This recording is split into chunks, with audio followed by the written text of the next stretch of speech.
All Cars, a copyrighted program transcribed and dedicated to the prevention of crime.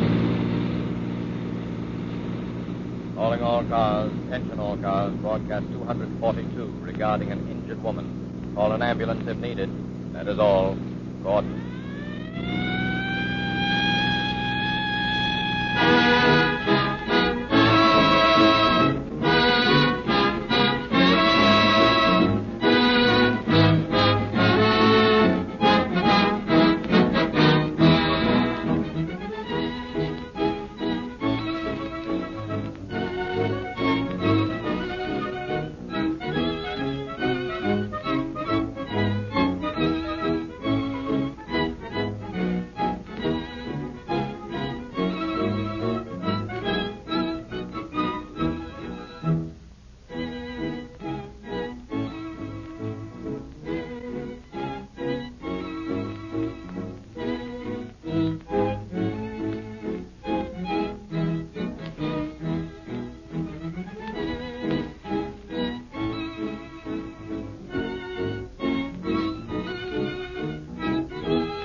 Criminals realize, more or less, that at all costs they must leave little or no evidence of their crime. They realize that their safety depends upon that. They will go to any length in their anxiety to accomplish that end, even to the extent of committing another crime to cover up or destroy the visible evidence of the first crime. But in their twisted minds, they fail to realize that the second crime is left wide open with no covering whatsoever, and capture becomes inevitable. The police are trained to piece together evidence, isolated bits of proof, and once this is done, the crime is uncovered and its commission traced to the criminal. The true story you will now hear, taken from police records, the case of the man who talked.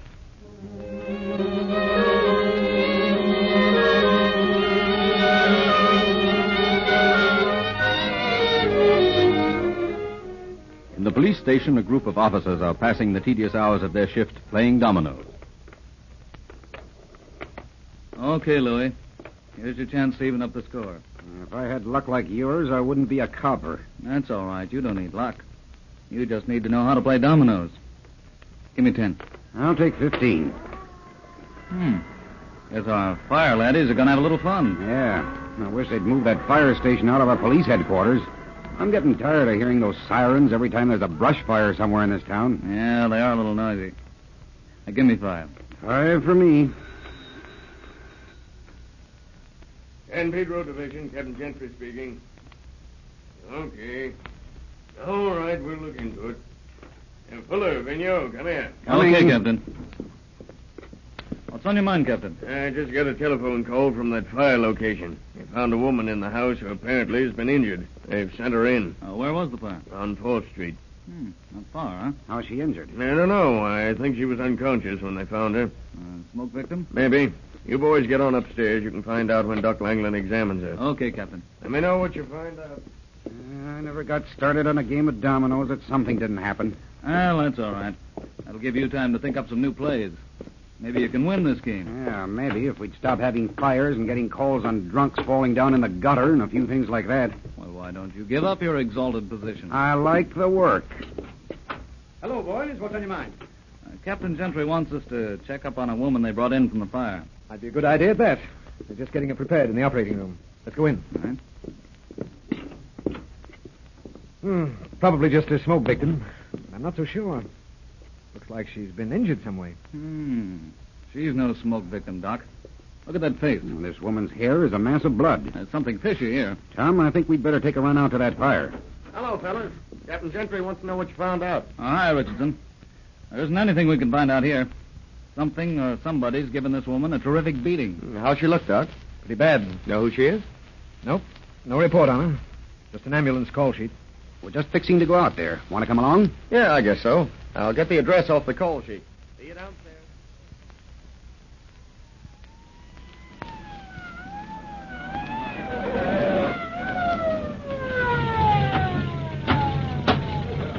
Doesn't seem to be much of a fire. Oh, here comes Charlie Carroll. Maybe he knows what this is all about. Hi, boys. How was that woman we sent down? I don't know yet. Looks like she's in pretty bad shape. Who was she? Well, let me look at my notebook here. I see Mrs. Margaret Henniger, age 50. Well, where'd you find her? We found her lying on a bed in the front room. Thought at first she'd been overcome by smoke, but I saw she was bleeding pretty badly from the mouth, so I sent her down to the receiving hospital in an ambulance. Yeah, we saw her. She's still unconscious.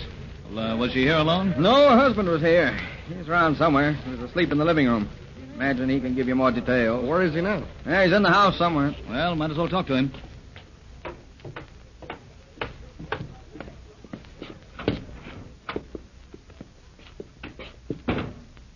Howdy, gentlemen.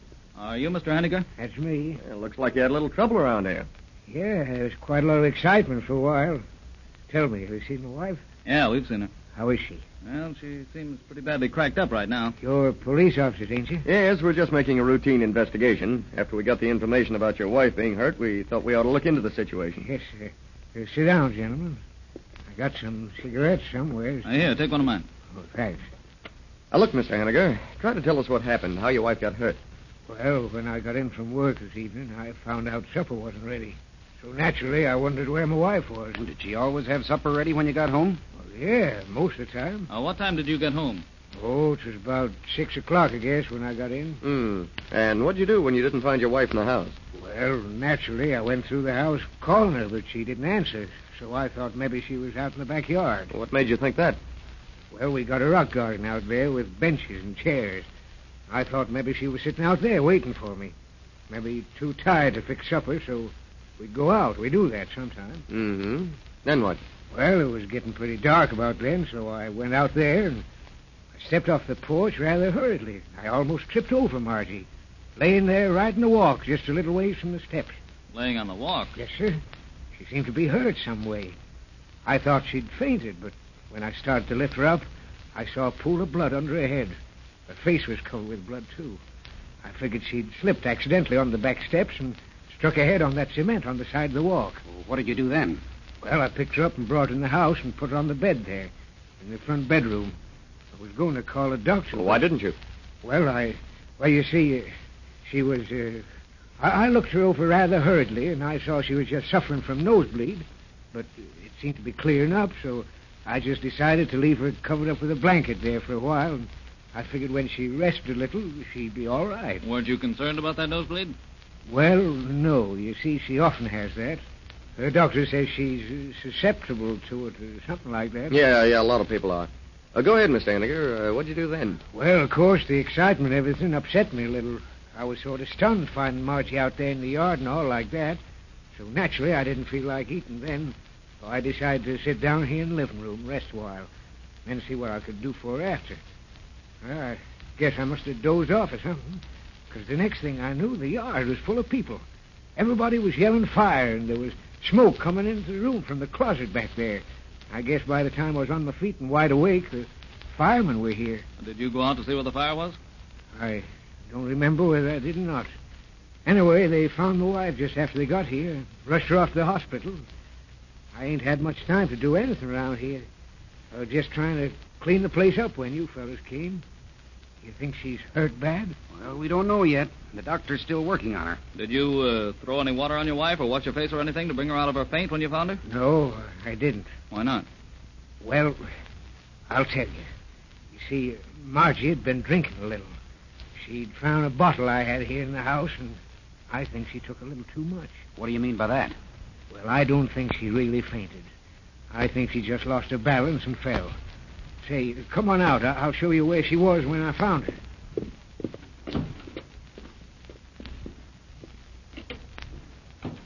She was right there by the walk. Mm-hmm. There's some broken fragments of glass of some kind. Yeah, that's the bottle. Margie had it in the front of her dress, hiding it, and it broke when she fell on the walk. You got a paper sack around here anywhere? Yeah, I think there's one right here. This one big enough? I think so. I just want to pick this glass up. There was a lot of blood on the walk there close to the porch, but it seems to be gone now. Wonder what became of it. Well, by the time I got out here, there was dozens of people running around the yard hollering fire. I didn't clean up anything, but it seems like they must have trampled everything out. It was right there, just about 3 feet from them steps. Yeah, there is a discoloration here of some kind. Looks like it's been pretty well walked over, though. And maybe we better look around the rest of the house.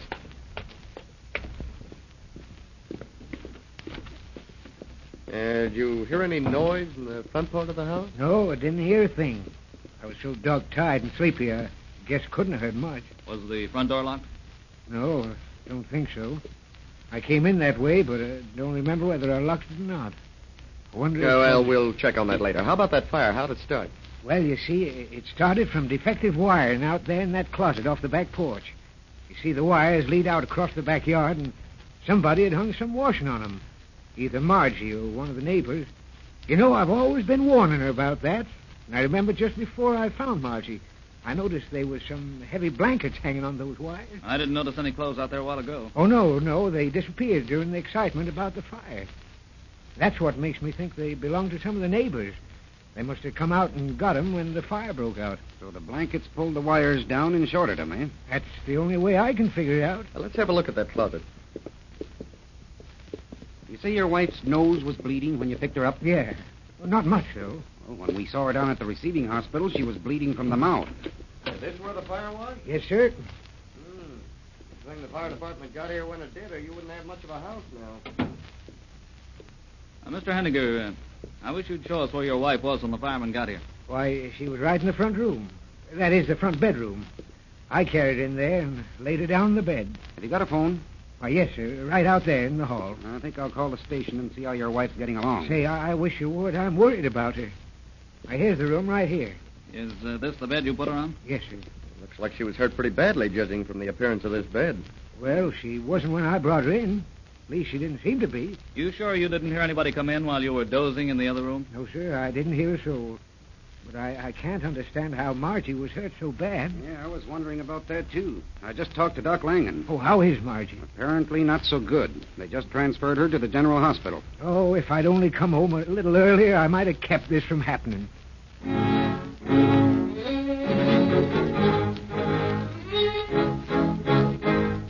For 2 days, Margaret Henniger hovered between life and death. Then, on the last day of December, she died without regaining consciousness.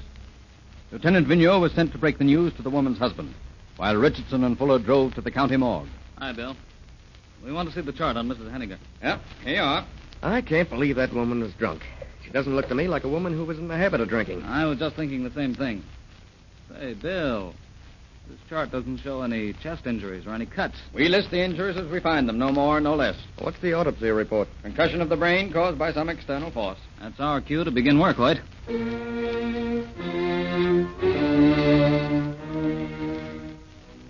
Richardson and Fuller drove back to the Henniger home, determined to make a careful survey of the premises.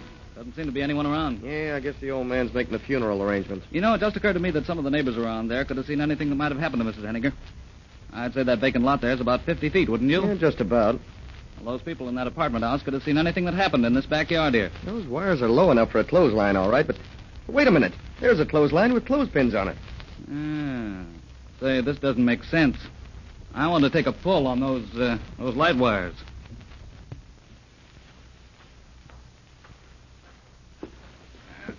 No, I don't think they give an inch.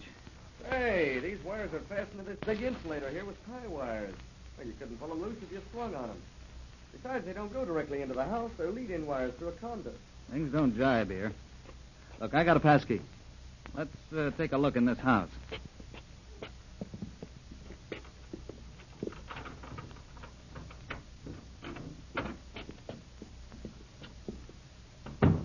Let's inspect that closet again.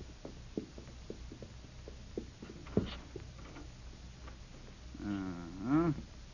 The blaze didn't start close to those wires. Started several feet down in the closet. Mm-hmm. Now, let's take a look at that bedroom.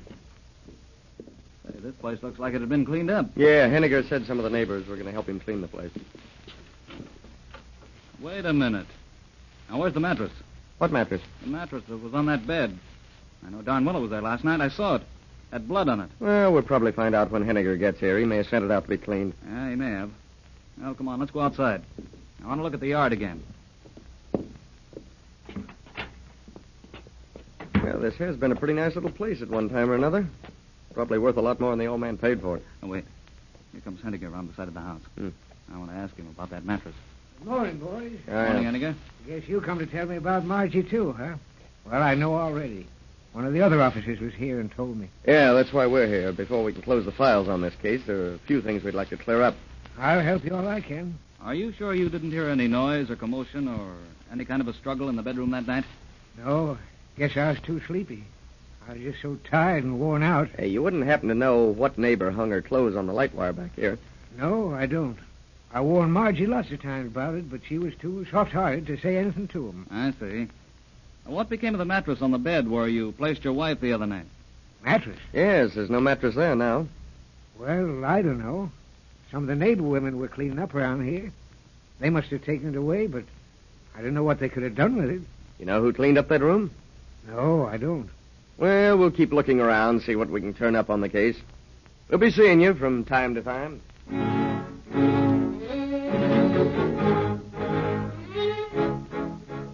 Leaving the bereaved husband, the officers started a round of questioning in the neighborhood to ascertain who had used the power wires for a clothesline and who had helped clean up the Henniger home.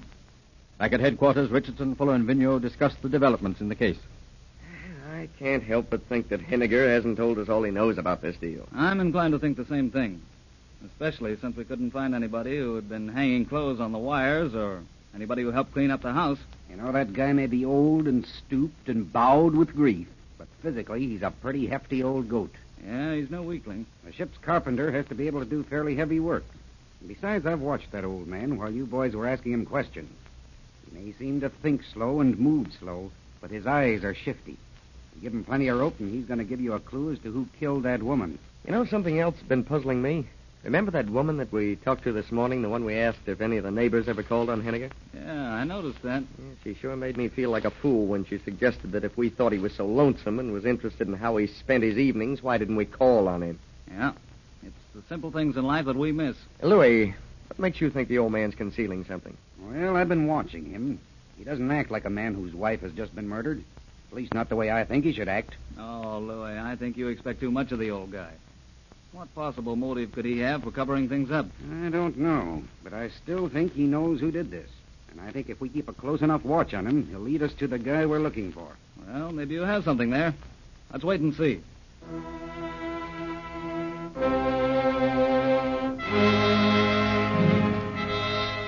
24 hours a day, officers of the homicide squad kept Henniger under surveillance, hoping that he would furnish some clue that would lead them to the murderer of his wife. Then one day, Vigneault and Fuller decided to look over the ground again. Come on, Louis. What are you looking for now? A mattress. Still looking for that mattress, eh? Yeah. Let's start with this vacant lot. There's a rubbish heap out there. I'm going to dig around in it. You don't have to dig. Here, on this trash heap. Oh, a piece of an old mattress. And unless I'm badly mistaken, those brown spots are blood. That's funny. Yeah, too funny. Let's go over and inspect Henniger's garage. You don't suppose that mattress has been laying around here all the time? Well, Henniger told us that one of the neighbors took that mattress out. It wouldn't make sense that the neighbor had kept it laying around in that condition until now. I got a hunch.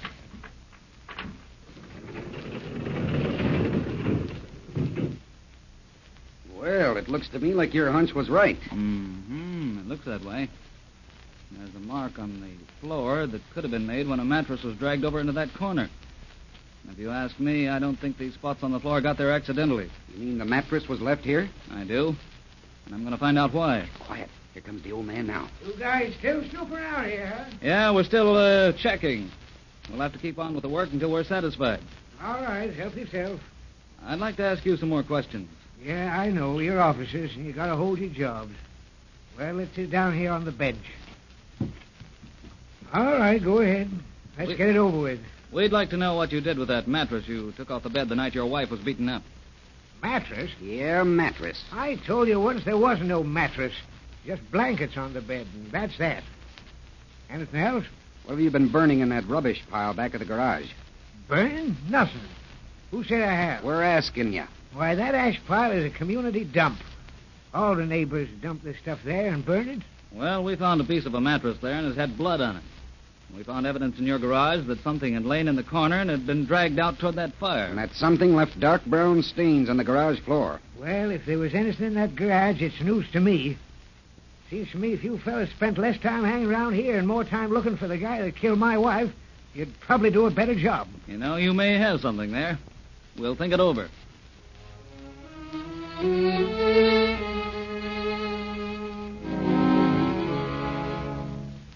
More certain than ever now that Henniger was hiding something, the officers continued their investigation. They were at a loss to find a reason for his unwillingness to talk. Henniger went about his work, occasionally dropped into a cafe for a glass of beer, but apparently talked to no one. Nor did anyone call at the house on 4th Street. Henniger seemed to spend his evenings alone. Then Sergeant Richardson remembered the cryptic remark of Henniger's neighbor. Well, just what makes you think he's so lonesome in the evening? Well, the light's on. They're alone, isn't he? Well, maybe the light's there, and maybe that's all that is there. You're so interested in how he spends his evenings. Why don't you call on him yourself and help him pass the time away? Late in the afternoon of the following day, the officers made sure that Henniger had come home from work. They shadowed him to his house and continued to cruise around until dusk. You see him go in the house, Louis? Yeah, he went in all right. There goes the light on the living room. What time is it? 7:28. Let's park and wait. Yeah, I wonder what that dame meant. I don't know, but I'm going to find out if I have to camp on this guy's trail until I get my retirement pension. Hey, you don't suppose he beat up his wife, do you? That old guy? Yeah. But he's not telling the truth about who did. Maybe he doesn't know. You can't tell me that he could sit there in the front room while somebody came in and beat up a woman like that without him knowing something about it. Well, the neighbors still claim they didn't see anything. Well, we haven't got any reason to suppose that they would see what happened in the bedroom. Now, wait a minute. He's coming out. See him there on the front porch? Yeah, and he's left the light on. So that's the game, huh? Mm-hmm. So he goes out at night and leaves the light burning, eh? Well, he's a wasteful old coot, isn't he? Yeah, let's follow him. Give him a chance to get on the block apiece. I wonder where that guy's going at this time of night. Seems to have a pretty definite idea of what he wants to do. Looks like he's going down Beacon Street. Yeah. Let's see the car here. We can follow him on foot. See where he went? Yeah. Hey, he went in that hotel right down the block there. What do you know about that? I thought they closed that place up. Yeah, so did I. You want to knock the dump over? Yeah. We're after Henniger. Okay, let's get up there.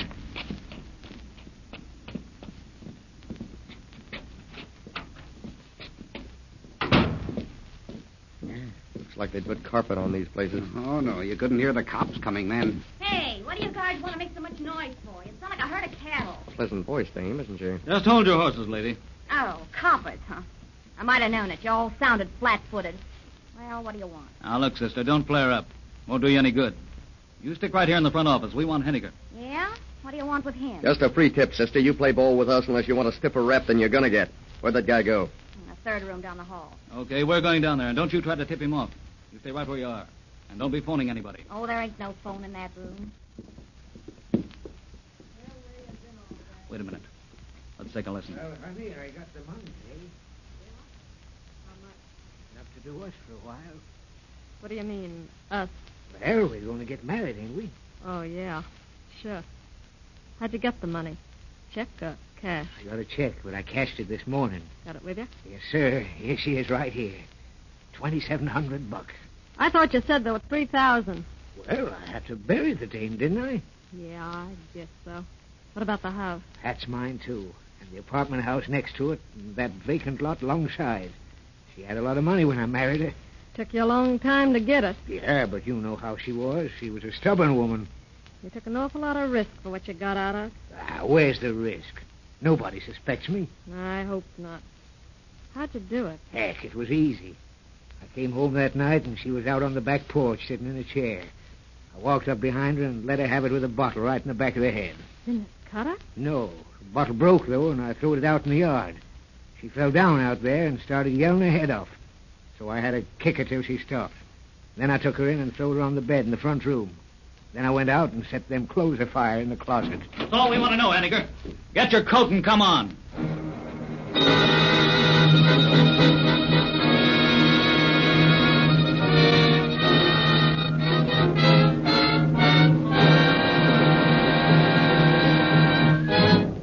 In just a moment, you will hear the summation of our story.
The criminal in this case, Henniger, was of a peculiarly stupid type. His plea that he had been framed by the police officers proved that. He was duly indicted and tried for murder. The jury found him guilty as charged, and he paid the penalty as prescribed by the court. Another case of an attempt to cover one crime with another, and of course it failed, thus proving that crime does not pay.